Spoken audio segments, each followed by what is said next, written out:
Hi sewing friends, welcome to my sewing room. My name's Beth. If you're new, welcome. The last time we were together I worked on this quilt block called Flower Pot, and today I am making an alternate block. My goal is a baby quilt with the two blocks. Here's the alternate block that I'll be making today, and I'm making it kind of scrappy. Hopefully when I get my baby quilt complete, I will also include a pattern, but that is for a future video. Today I'm just going to show you how to make the alternate block called the Souvenir block.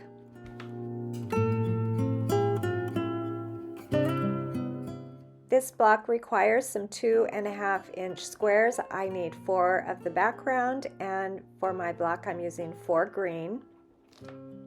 I also need some 3-inch squares to make half square triangles, and last piece I need is a 6.5-inch square for the center. So right here I'm making my half square triangles using those 4 colorful 3-inch squares and 4 background squares.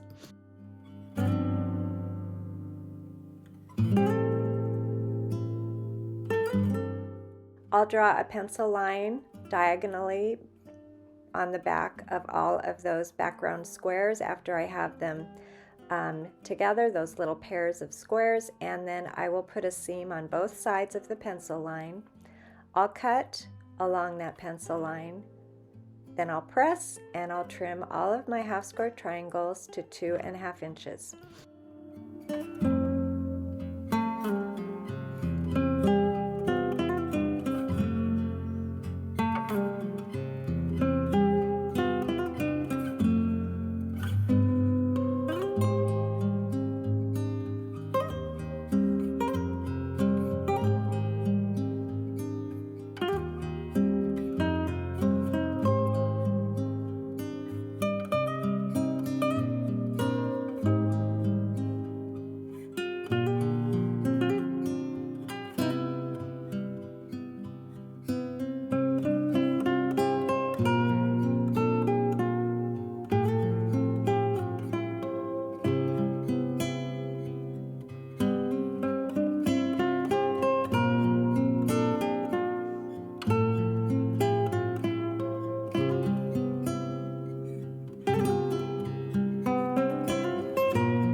This quilt block again is called Souvenir block, and I suspect it's because of that large center square, 6.5 inches. That would be a great place to add the signature for one of those signature type quilts.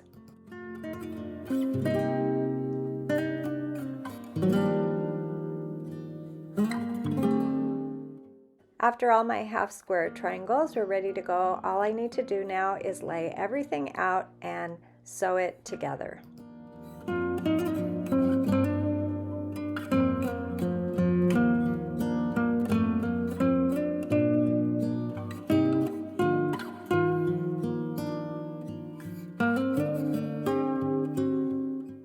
My plan is to make 6 of the flower pot blocks and 6 of this alternate block with some sashing, and I will be sharing with you soon how it all comes together.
Both of my blocks measure 10.5 inches at this point, and I will be sharing soon how my quilt comes together. I did a little mock-up here of how it might look if they were together with some white sashing, and I can't wait to get this quilt ready to go. Thanks for joining me today, and I'll see you next time.